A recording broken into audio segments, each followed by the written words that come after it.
Hi, morning sports fans. It's like 7 o'clock. Just done a quick pack up. Ready to go. What's on the menu for today? 550 k's of straight road. How'd you like them apples, Paro? Yeah, I can't wait. Jeez. He's getting excited. Let's zoom in on Grant there. He's got a bit of a leak issue. Here we have a natural habitat of the adventure rider finding leaks in his early morning rounds. Alright, get geared up. Quick hour to St. George. Brekkie time. Tea and a bacon and egg roll, I think. And then 500 k's of flat stuff till we get to Thargomindah, which they're probably trying to get there for tonight. And then the dirt starts after that. So you have to do these things to get out of Bris Vegas. Alright, let's get on the road.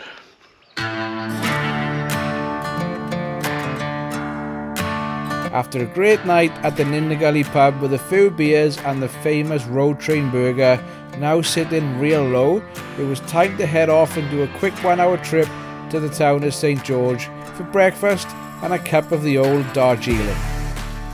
Alright, time to leave the pub with free beer yesterday, people. Nindigully pub. Pub with a big burger.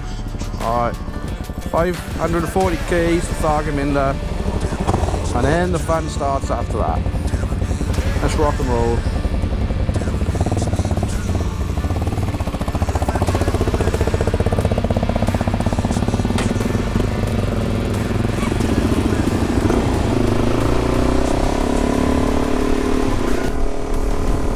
Oh, that's fresh on the face this morning. Woo.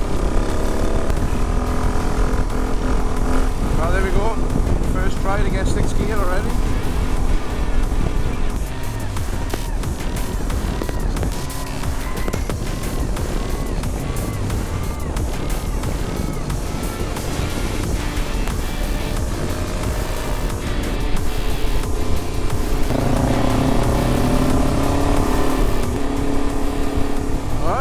Here we are, people, St. George. Time for fuel and breakfast.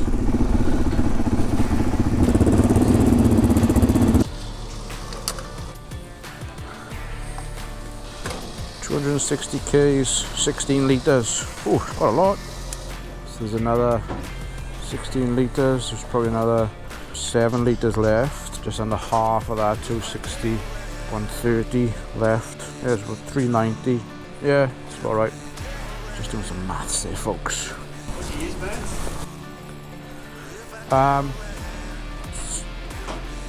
A few moments later.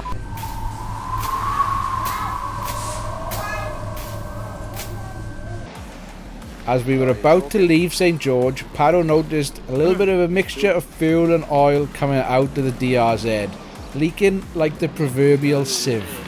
Anyway, nothing to worry about. We're only crossing 2 deserts and 7,000 k's left on the trip. Why is it always you, Paro?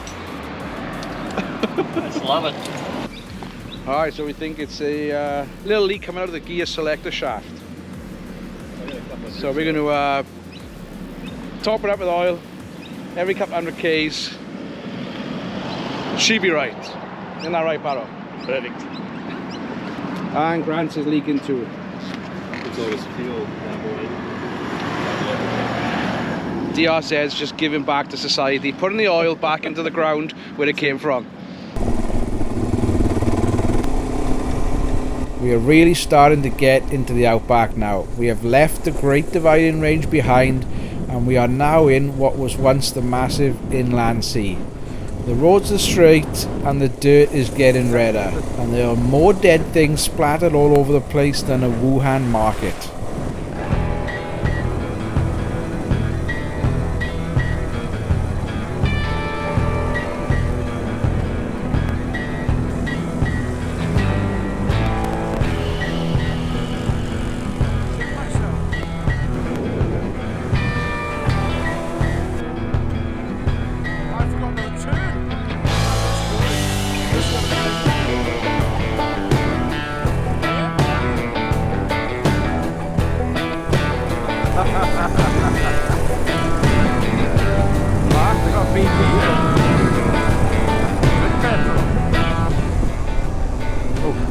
Barrow.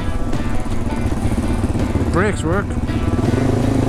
Nearly done a slim then.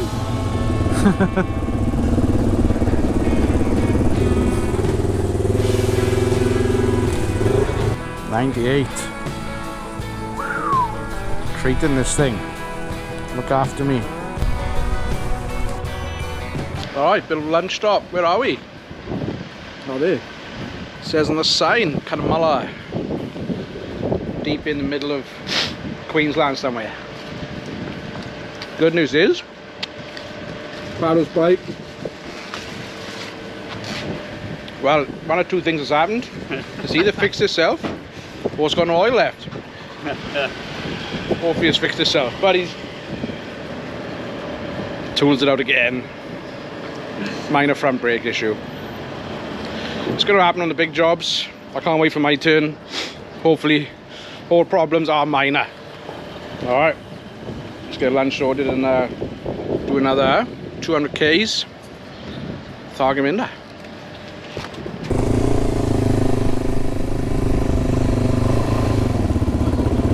Yeah, I don't know where we're going. We're on a mystery tour. As my grandfather used to say to me, well, we've been somewhere we haven't been before. We fuel up and have a break in our last decent sized town before we hit the desert. Cunnamulla, with a population of just over 1,200, was originally founded as there was a large waterhole in the Warrego River for stock routes. It's home to the Cunnamulla Man, made famous by the Slim Dusty song which wakes me up every morning coming from Barrow's Bluetooth speaker, and is part of the famous Adventure Way which will take us all the way to Nindigully. And there you go, a little bit of Aussie history from a Welshman. 2, 1, go!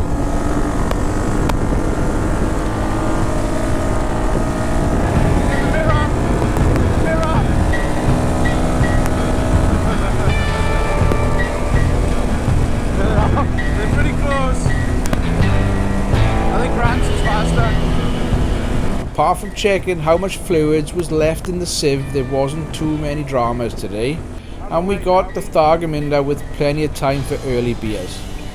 Grant got stung by a wasp as we were getting set up, wouldn't leave him alone, and it was a funny end of the day to see Grant turning into a ninja. This weather has been awesome so far, and hopefully it continues. With the three of us rolling into Thargo, we had just increased the population up to a massive 273. This place only got electricity in 1988. Looks like they closed. But surely there's another servo in town this big. Maybe it is the only servo. This was it, yeah. There's two in town, that's all. This was it, I think. Setting up camp with a 6-pack and watching the sun go down over the deserts that we will soon be trying to ride across was an awesome sight. The bitumen will end tomorrow and the fun will really begin. This trip is just getting started and I can't wait for more. Oh, right next to the airport. Hopefully they have a curfew on this one. Alright, let's get this tent set up and work on these bikes for a little bit. Bit of maintenance. 550 Ks done for the day again, so we just topped over 1,000 for the trip, so yeah, no problems. Bit of a leak in oil thing with Barrow's bike, but sort of fixed itself. These Suzuki's fixed themselves. Barrow just had to chase a stray dog and Grant got stung by a wasp, so it's all happening. It's all happening, folks. Alright, so just to end today's episode, we are at Thargomindah Hotel. Pretty good. Beers are cold. What more do you want? So tomorrow's plan, hopefully get it in the Minka, but it's 420 Ks away. So it's going to be a tall order. So we're going to prep to camp, and hopefully we won't be camping. Well, we will be camping, but in the Minka, not bush camping. But we're going to prep for bush camping, so we're going to take water, food, supplies. So tune in for tomorrow's episode of The Desert Doctors. So we take on phosphorescence,